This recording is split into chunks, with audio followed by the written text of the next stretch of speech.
Hi everyone. Today's video features Challenge 2 of a 3-challenge series.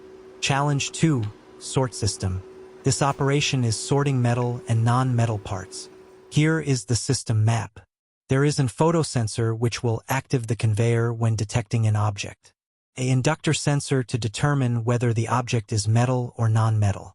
If the object is metal, the timer will add it to the list to activate the sorting gate. When the timer is up, the gate will be activated to push to the side of the conveyor. If not, the non-metal object will be moved to the end of the conveyor.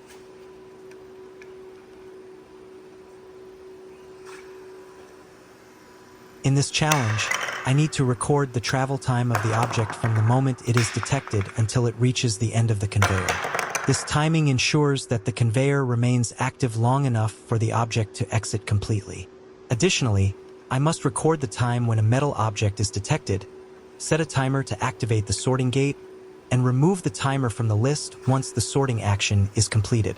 I also need to ensure that the sorting gate deactivates after pushing the metal object so it does not block incoming objects. Thank you for watching.